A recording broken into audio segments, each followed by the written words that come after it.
Hello दोस्तों, मेरा नाम है हंसराज राठौर और मैं एक किराना सेल्समैन हूँ। तो आज आपको इस वीडियो में बताने वाला हूँ कि उधारी से कैसे बचें। तो जैसे जैसे मैंने सेल्समैन का काम शुरू किया था तो मुझसे भी लोग उधार मांगते थे। तो जैसे जैसे मुझे 2-4 दिन हुए थे तो मैं क्या है दुकानों पर जाता था तो लोग बोलते थे कि उधार दे जाओ हमें। तो मैं बोलता था मैंने अभी भी 2-3 दिन हुए और काम शुरू किया है, अभी मैं आपको उधार नहीं दे पाऊँगा। जैसे जैसे हमारा काम चलने लगेगा फिर देख लेंगे। तो मैं क्या है फिर दूसरे दिन गया ज़्यादा दुकानों पर, यानी पहले दिन गया 5 दुकानों पर, दूसरे दिन गया 10-15 दुकानों पर। तो 10-15 दुकानों पर गया तो कुछ लोगों ने मुझसे सामान ले लिया। फिर तीसरे दिन गया मैं 20-25 दुकानों पर, 20-25 दुकानों पर गया तो मेरा सामान और ज़्यादा सेल हुआ।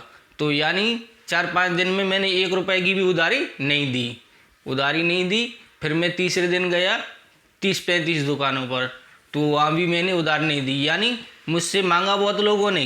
कुछ लोग तो ऐसा बोलते थे कि मुझे उधार दे जाओ, वो अगला सेलमैन आता है, दूसरा सेलमैन आता है, वो भी हमें उधार दे जाता है, आप भी दे जाओ और 2 दिन बाद जब आओ आप पैसे ले जाना।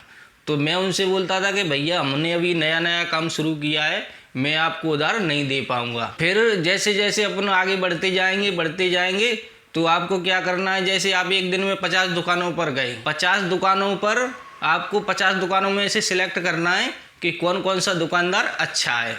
तो आप है ना उसी के पास जाओ, यानी 50 में से 20 लोग तो अच्छे होंगे ही, तो आपको है ना 20 लोगों के पास जाना है और बचे वो 30 लोग, तो 30 लोगों को आप एक साइड हटा दो और 30 लोग नए ढूंढो नए।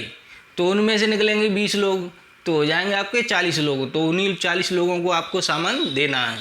तो इस तरह उधारी से बच सकते हैं। फिर अब मैं आपको बता दूं कि मुझे हो गए 4-5 साल काम करते करते। तो अब मैं क्या करता हूं, एक दुकान पर 4 दिन बाद जाता हूं। 4 दिन बाद जैसे ही मैं गया तो हमने है ना पहले से ही दुकानदार सिलेक्ट किए हुए हैं किन किन दुकानदारों को सामान देना है और किन किन दुकानदारों का व्यवहार सही है, मैं उन्हीं को सामान देता हूँ और उधार भी थोड़ा बहुत दे देता हूँ क्योंकि उनका पैसा समय से आ जाता है।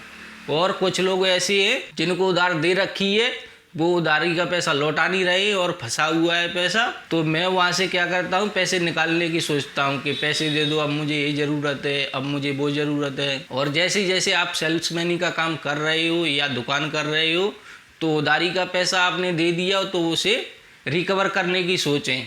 जैसे कि मैं आपको बता दूं, मैं जाता हूं गाँवों में, जैसे मैंने किसी को 500 रुपये की उधार दे दी, 500 रुपये की उधार दे दी तो मैं दूसरे चक्कर पर जाऊंगा, यानी 4 दिन बाद दुकानदार के पास जाऊंगा तो दुकानदार से बोलूँगा कि भैया आप मुझे वो वाले पैसे दे दो। आपको क्या करना है, पहले से बहाने ढूंढ के रखने हैं, बहाने पैसे मांगने का तरीका, यानी दुकानदार से पैसे निकालने कैसे है।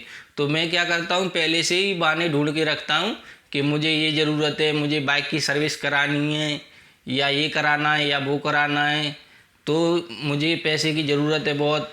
तो दुकानदार आपको पैसे दे सकता है।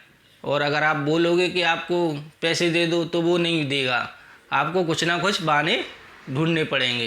तो जैसे जैसे मैंने आपको बताया अभी, इस तरह और भी कई तरीके उधारी से बचने के, तो इस तरह आप बच सकते हैं। जैसे जैसे मैं सुबह सामान लेके जाता हूँ तो मोटरसाइकिल पर सामान होता है ज़्यादा, तो दुकानदार उधार मांगते हैं, तो उधार उनको देनी नहीं है।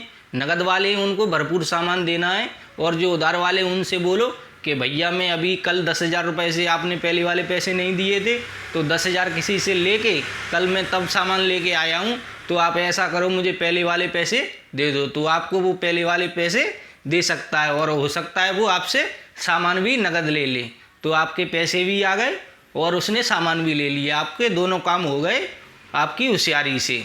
तो इस तरह उधारी से बचा जा सकता है। और जैसे जैसे अपन 2-3 घंटा सामान देंगे तो बाइक पर सामान हो जाएगा कम। फिर दूसरी दुकानों पर जाएंगे तो उनसे बोलना है कि आज हमारे पास सामान ही नहीं है, देख लो कितना कम सामान है और मैं आपको उधार नहीं दे पाऊँगा, आप पहले वाले मुझे पैसे दे दो ताकि मैं सामान ला सकूँ।